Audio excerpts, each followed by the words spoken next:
Hello friends, welcome to our channel. Friends, आज आपण अतिशय महत्त्वाचा विषय पाहणार आहोत. तो म्हणजे कर्जदाराचा मृत्यू झाला तर कर्ज नेमके कोण फेडेल?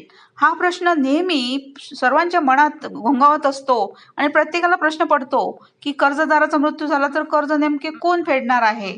तर याबद्दल संपूर्ण माहिती आपण या व्हिडिओमध्ये पाहणार आहोत. तर व्हिडिओ पूर्ण बघा, लाईक, कमेंट, शेअर करा आणि सबस्क्राईब करायला अजिबात विसरू नका.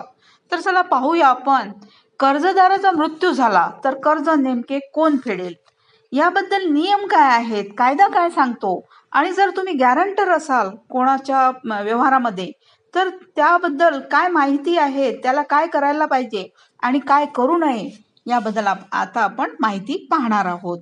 तर आयुष्यात अनपेक्षित काही घडल्यास आपल्या पश्चात कुटुंबाचे काय होईल, ही काळजी प्रत्येकाला असते.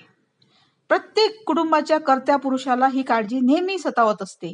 आता विशेषतः पर्सनल लोन घेतलेल्या व्यक्तीचा मृत्यू झाला तर ते कर्ज कुटुंबाला फेडावे लागते का, हा प्रश्न अनेकांना सतावतो.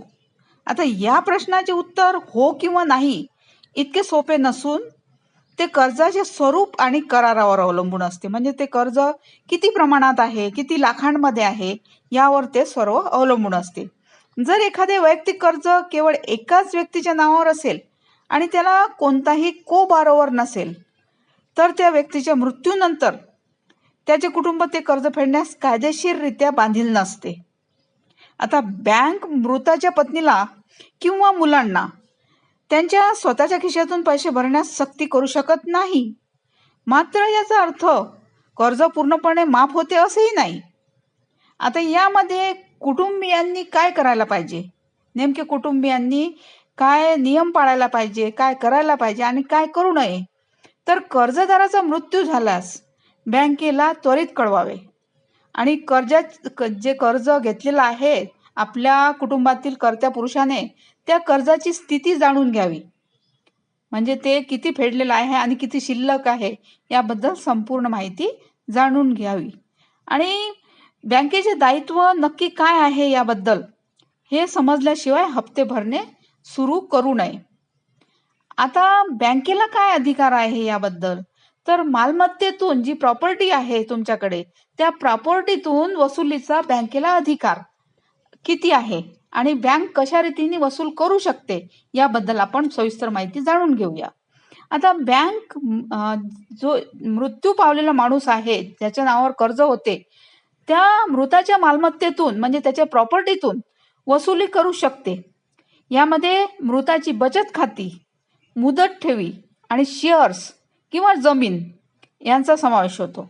आता एका व्यक्तीने 10 लाखांची मालमत्ता मागे सोडली व त्याच्यावर 3 लाखाचे कर्ज आहे तर बँक त्यातून 3 लाख वसूल करेल. जर मालमत्ताच नसेल तर, आता प्रत्येकाच्या मनात हा प्रश्न असतो की त्या मनुष्याच्या नावावर कोणतीच प्रॉपर्टीच नाही आहे तर अशा वेळी तर ते कर्ज राईट ऑफ होते. आता सहकर्जदार असेल तर त्यांनी काय करायला पाहिजे, सहकर्जदार हमीदार असल्यास त्यांनी काय प्रिकॉशन पाळायला पाहिजे, काय करायला पाहिजे आणि काय करू नये, तर पहा त्याबद्दल काय नियम आहेत. तर एकाचा मृत्यू झाल्यास दुसऱ्या जिवंत कर्जदाराला कर्जाचे हप्ते भरावेच लागतात. जर तुम्ही कोणाच्या कर्जासाठी हमीदार किंवा गॅरंटर म्हणून सही केली असेल तर कर्जदाराच्या मृत्यूनंतर ती जबाबदारी तुमच्यावर येते. आणि यामध्ये एक अजून सूट आहे की कर्ज विमा असेल तर काय होणार, तर कर्ज विमा म्हणजे एक सुरक्षा कवच आहे त्या कर्जासाठी, त्या कर्जदारासाठी. जर कर्ज घेताना क्रेडिट लाईफ इन्शुरन्स घेतला असेल तर कुटुंबाला दिलासा मिळतो आणि कर्जदाराचा मृत्यू झाल्यास विमा कंपनी उर्वरित रक्कम बँकेला देते. यासाठी कुटुंबाने मृत्यूचा दाखला देऊन विमा कंपनीकडे त्वरित क्लेम करणे आवश्यक असते. तर ही होती संपूर्ण माहिती. कर्जदाराचा मृत्यू झाला तर कर्ज नेमके कोण फेडेल याबद्दल संपूर्ण माहिती. थँक्यू.